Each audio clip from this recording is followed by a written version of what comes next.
Vereadora Paula Iores, trabalho de vereador. Gostaria que a senhora falasse sobre esse seu primeiro mandato, né? Estamos no 4º ano do seu primeiro mandato como parlamentar. Bem, como tu disseste, né, o primeiro mandato, eu não tinha ideia de o que eu ia encontrar aqui. Eu nunca tinha pensado em ser vereadora e o que era ser vereadora. Então fui aprendendo, né?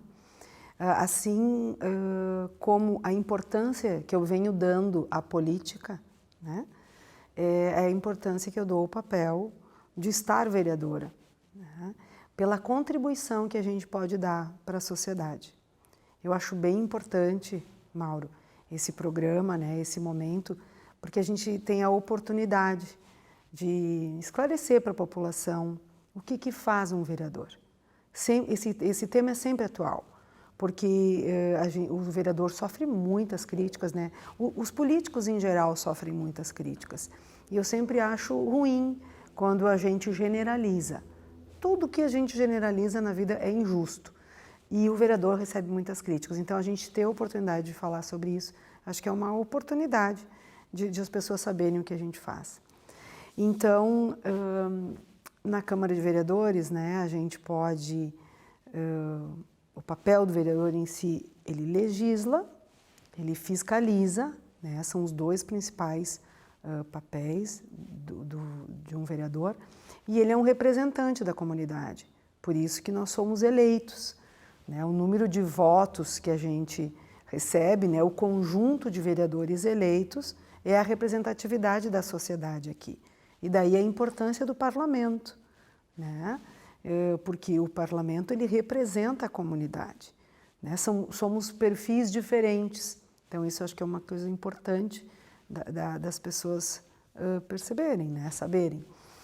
Dentro dessa questão uma outra questão que também é do nosso trabalho, além da questão de projetos de leis e da fiscalização das leis que estão em vigor, são as comissões temáticas, que eu gostaria até de a gente poder falar um pouquinho sobre isso.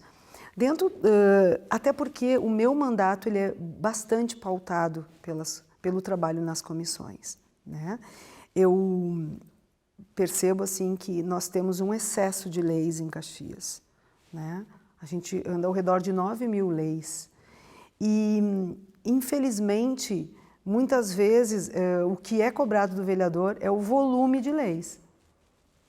E aí, como dentro da Constituição Federal, o papel do vereador ele tem um limite. Nem tudo, né? Tem a legislação federal, a legislação estadual, né? Que é o Parlamento Federal são os deputados federais, o Parlamento Estadual são os deputados estaduais e os vereadores. E a gente e nem sempre a população diferencia as instâncias. Então, o poder do vereador ele é muito limitado no que a gente pode legislar. Essa é uma das coisas que eu defendo, que dentro de um novo pacto federativo no Brasil, que nós somos um país imenso, nós deveríamos revisar, além da parte financeira, né, que é os impostos, que a gente manda de caminhão para Brasília e retornam muito pouco, né?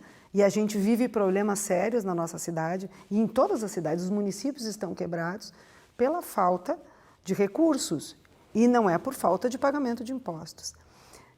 E o que isso tem a ver com a questão do papel do vereador? É muito limitado. Então, cidades, sei lá, acima de 300.000 habitantes, nós deveríamos ter uma possibilidade de legislar mais, porque a cidade tem características próprias. É diferente de uma cidade de 2.000 habitantes, de 50.000 habitantes. Nós somos uma cidade de 500.000 habitantes. Então, pelo fato do poder do vereador ser limitado, acaba-se muitas vezes se fazendo projetos de não muita relevância. O dia disso, o dia daquilo, e não quero desrespeitar projeto algum. Mas então está ligado ao papel, né, do vereador.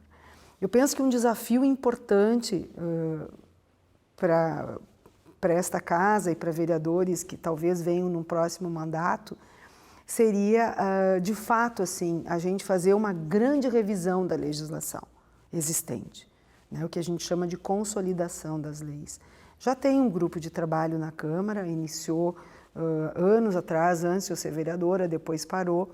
No primeiro ano da nossa legislatura, esse trabalho foi retomado, né? Mas eu penso que deveria ser uma meta da cidade, sabe? Nós identificar quantas leis a gente precisa, quais leis... Nós temos leis que se sobrepõem aqui, né? Então, eu penso que é um grande desafio, uma grande revisão da legislação, a gente estabelecer uma meta, né, de quantas leis a gente teria, para elas serem conhecidas, para elas serem, de fato, praticadas, né? Acho que o perfil de quem pudesse ter esse projeto teria que ser um perfil, assim, com formação jurídica. O meu caso, né, eu sou formada em psicologia, eu vejo essa necessidade, mas eu acho que seria para um outro perfil, né? O meu perfil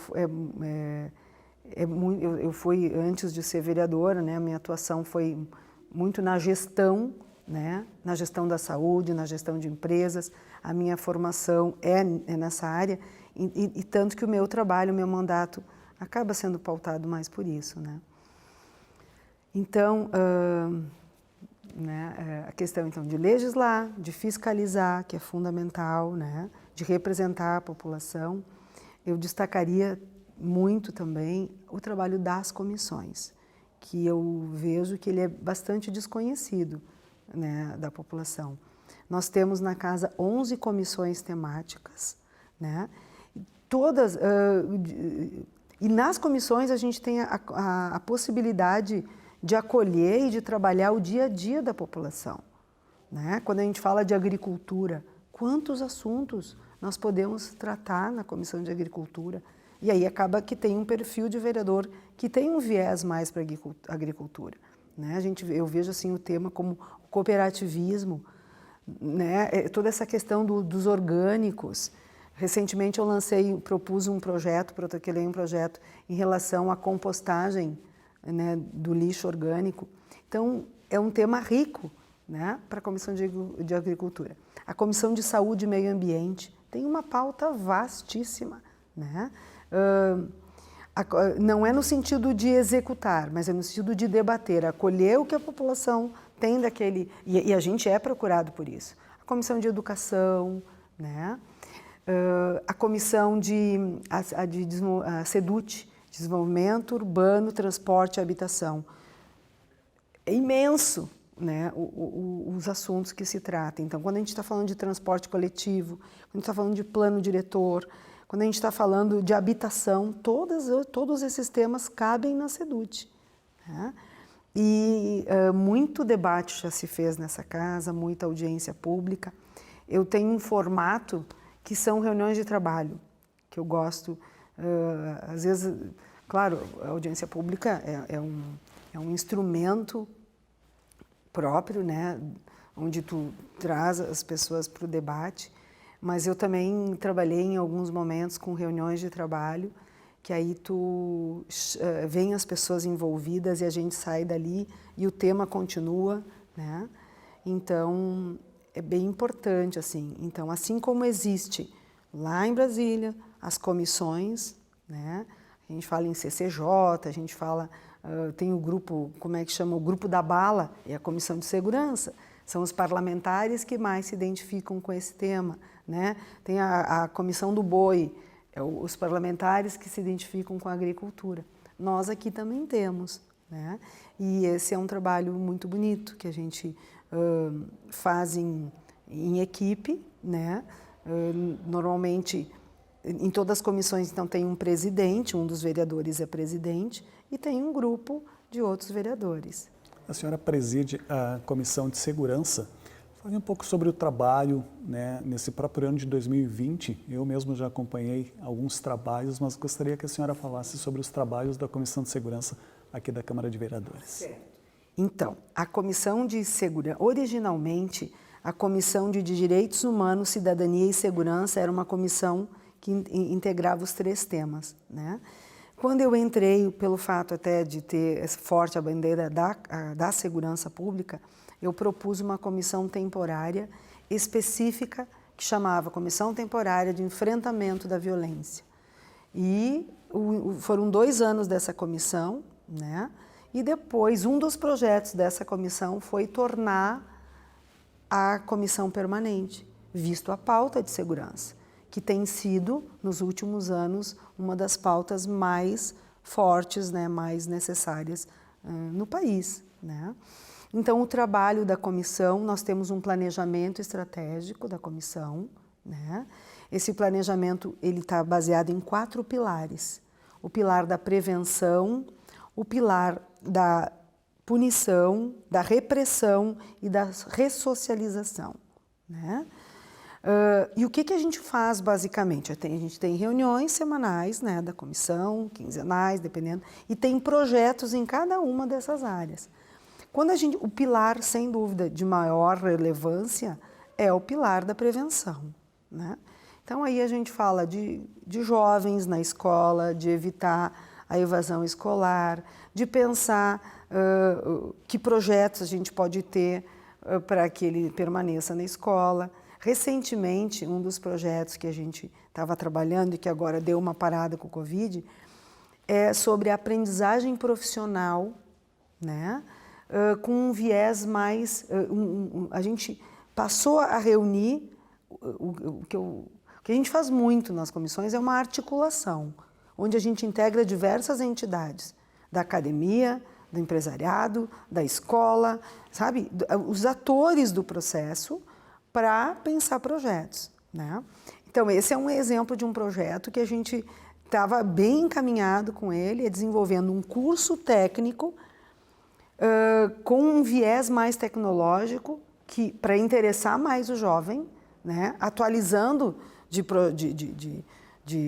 cursos mais que não tem tanto apelo, o interesse pelo jovem, a necessidade do empresário, que muitas vezes se sente assim, tendo que pagar a cota do Senai porque é lei, mas ele está precisando de uma mão de obra que esteja com um pensamento disruptivo, né? O jovem, como é aprendizagem profissional, ele teria a cota do empresário, então é um salário, daí interessa, porque hoje o nosso jovem muitas vezes tem que sustentar a casa, essas coisas todas, abandona a escola, né? Então, esse é um dos projetos, é um exemplo para te dar no pilar da prevenção, entre tantos outros, né? A gente faz muito trabalho integrado com as forças de segurança, né? Todas, sejam elas estaduais ou municipais, né? No pilar da repressão, da ressocialização, também nós temos projetos. Por exemplo, a gente se preocupa com o escasso número de vagas prisionais na nossa cidade. Nós já estivemos no limite, né, de ter os 2 presídios interditados e nós não queremos que Caxias tenha presos em delegacia. Então, nós estamos lá, junto ao governo do estado, e não é agora porque o governo do estado é do meu partido, hoje isso começou lá na de enfrentamento da violência. Nós sentamos com o secretário da época, levando a demanda, como que a gente pode ajudar, o que a gente pode fazer, né? Então, fazendo estudos e encaminhamentos para nós podermos construir vagas aqui com permuta. Nisso tinha junto empresário, construção civil, e nós já estávamos com um projeto até bem avançado, e aí acabou que houve a definição de vir uma verba de um presídio federal para Caxias, que Osório não quis, veio para cá, segurou o nosso projeto, nós estávamos caminhando para um de permuta. Então a gente se mete em tudo que a gente pode, no sentido de movimentar aquele cenário, né? Porque a gente não pode permitir, é ruim a gente pensar em ter presos em delegacias, né? Então, esse é um outro exemplo. Nós tivemos um momento muito bacana, né, que esse ano nós estávamos para iniciar, que eram as caravanas de segurança, né? O que eram as caravanas de segurança? Era a união de todas as forças, a polícia, a brigada militar, a polícia civil, a guarda municipal, e exemplos de bairros bem-sucedidos aqui da nossa cidade que se organizaram em segurança pública, e nós íamos aos bairros para falar sobre segurança. Dentro do viés de que segurança não é só polícia, polícia tem o seu papel, mas a prevenção, né, da segurança, que é muito melhor quando a gente trabalha com prevenção, ela ocorre num trabalho conjunto da sociedade. Então, por exemplo, hoje é comum que os bairros tenham seus grupos de WhatsApp de segurança para se ajudarem, mas nem todos são organizados. E nós temos exemplos de bairros super organizados, que eles têm como funcionam os grupos, eles têm o mapa do bairro, tem a quadra A1, A2, A3, tem um grupo só de coordenadores, eles têm os códigos de como usar o WhatsApp, quando chamar quem chama a polícia, não todo mundo chama, não dá para todo mundo enlouquecer, né? E aí acaba que, por exemplo, esse exemplo de bairro bem organizado, que ia com a gente, era o Colina Sorriso, assim como no Cinquentenário também, né? E o Colina Sorriso, ele desenvolveu, eles eram um bairro dormitório, e eles desenvolveram uma união entre os vizinhos de passar a fazer, sabe, o Dia da Bruxa, como que chama o Halloween, né? Passaram a fazer com as crianças interagindo, fazer churrasco, convidar o vizinho, né? E eles têm uma associação, compraram câmeras, e foram se organizando. Aí Galópolis também se organizou. Nós fomos à ANAREC, fizemos reuniões com a comunidade ANAREC, e aí a comissão passou a ser convidada pelos bairros. Fomos para o Desvio Risso, Vila Cristina, e aí depende muito, nós não vamos lá fazer o papel, porque nós não somos o executivo, mas a brigada vai lá e dá o seu recado, a Polícia Civil fala da importância de haver registros, né? A Guarda Municipal esclarece qual é o papel dela, e o bairro leva a sua experiência, né? Então, a caravana de segurança, e esse ano nós já estávamos com tudo organizado para começar de novo, né? E acabou que a gente não pode... Nós tínhamos uma data marcada para fazer aqui, apresentando inclusive um novo modelo de policiamento comunitário que mudou do que era há 2 anos atrás, né? E a gente não podendo fazer aglomerações, mas a gente não deixou de fazer. A gente fez aquelas reuniões aqui, né, na Câmara, fazendo informação, mas não é a mesma coisa de nós ir para o bairro, de nós escutar o que a população tem para dizer, de nós convidar eles para cuidarem também, porque aquela questão assim, assaltaram a casa do vizinho e levaram tudo e ninguém viu. Como assim? Estacionou um caminhão na frente da casa, levou tudo e ninguém viu, né? Então a gente trabalha junto essa questão do companheirismo. Né? A gente diz, se o vizinho vai viajar, ele avisa, a pessoa já fica cuidando. Então a gente diz, tem 1000 policiais agora, e não só, né? Porque todo mundo está atento. E eles contam, então, experiências e trocam, né? Então o nosso papel era de receber ou organizar qual era o próximo bairro. Nós já estávamos com um calendário agora também dos bairros. Cada bairro tem a sua característica, claro. Galópolis, por exemplo, é um bairro de interior, que as casas são muito distantes, né? E eles também desenvolveram um sistema, né?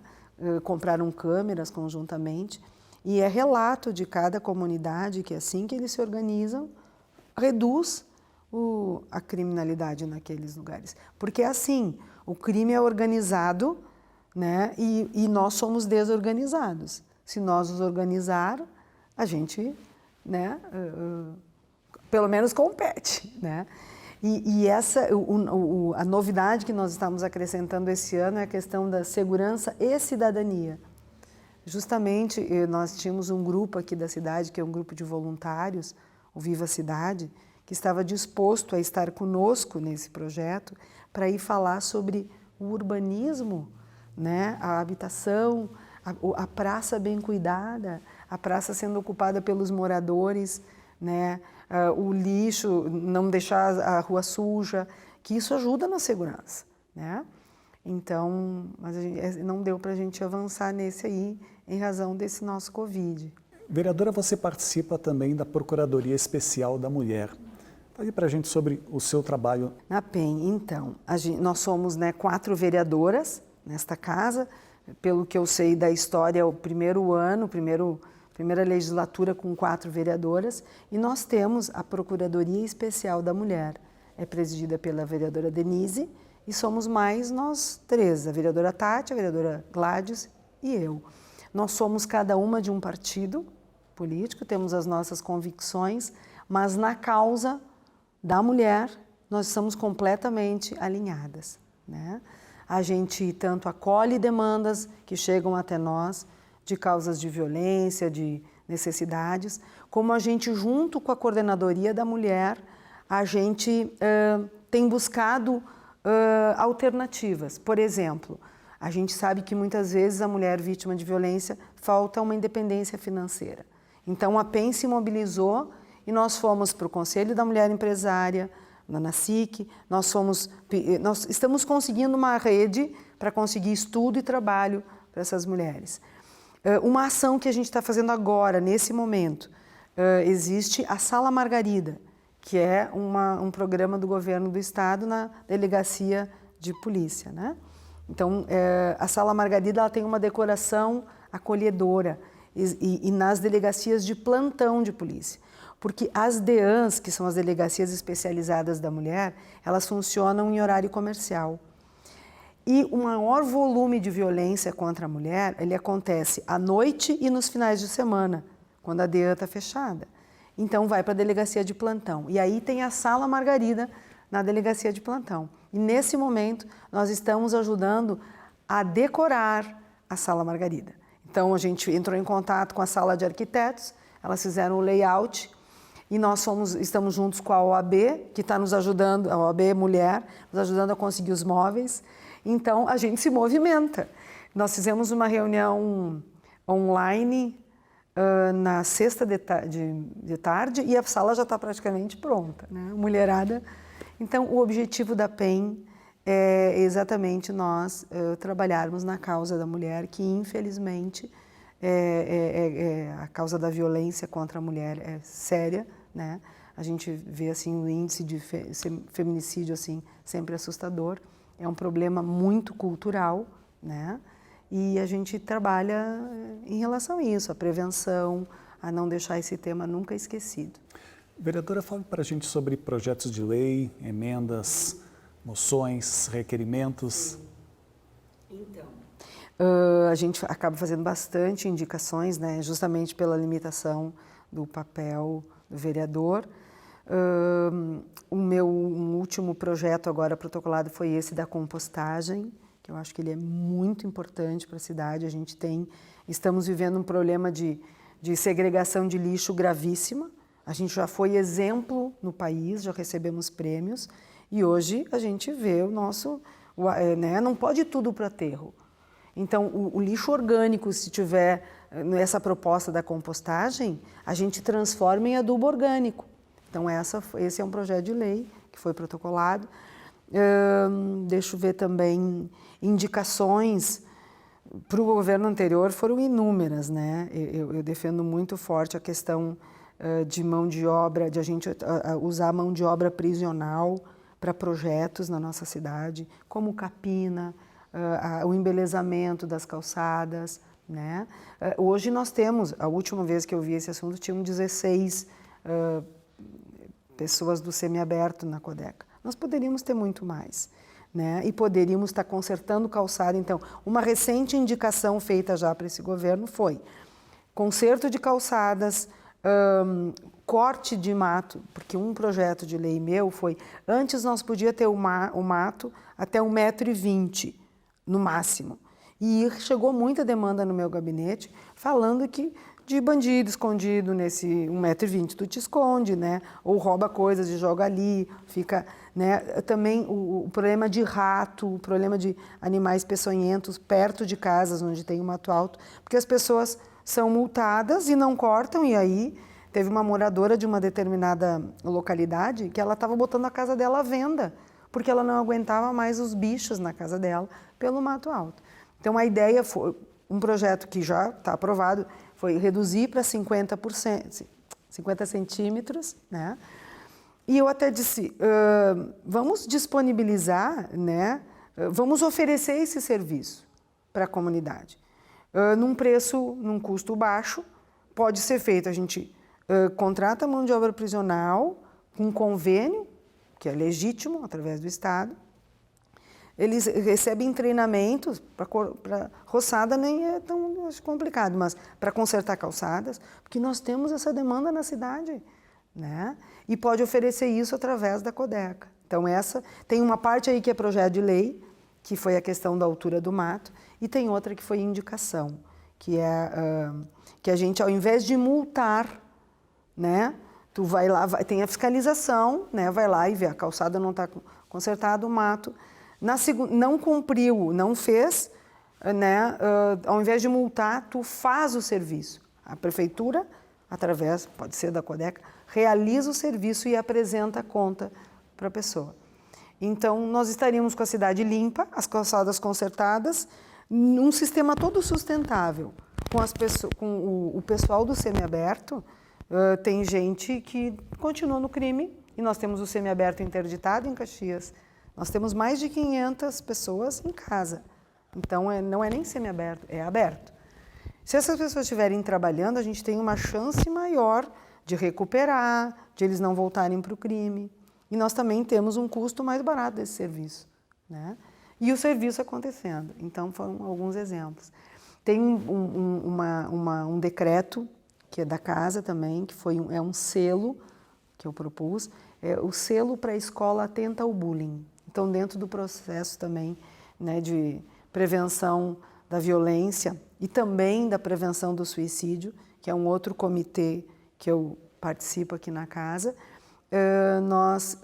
a escola atenta ao bullying é a escola, né, é um selo que esta casa dará a cada 2 anos para a escola que apresente projetos relativos à administração do bullying, né? A gente não espera, sabe que não vai haver o fim do bullying, porque o bullying é uma causa muito forte de automutilação, de depressão, né? O jovem sofre muito com o bullying, o adulto também sofre. O jovem, ele é pego num momento da adolescência que o bullying faz muito mal, né? Tem adultos com traumas do bullying sofrido na infância, né? Então, o selo foi um dos decretos. A Lei de Setembro Amarelo também foi meu primeiro projeto de lei lá em 2017, que foi sancionado pelo prefeito, né, Daniel Guerra.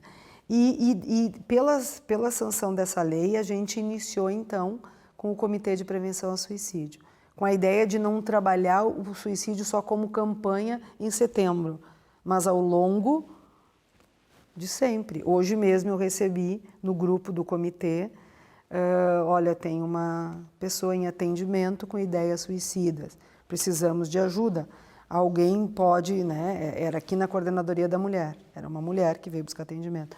Alguém do comitê pode ajudar? Eu já escrevi para um instituto de luto que está conosco no comitê, se eles têm como ajudar. Então, não é exatamente tá fazendo o atendimento, mas está fazendo trabalhos, campanhas de conscientização, treinamento, de escuta, o comitê vem fazendo também.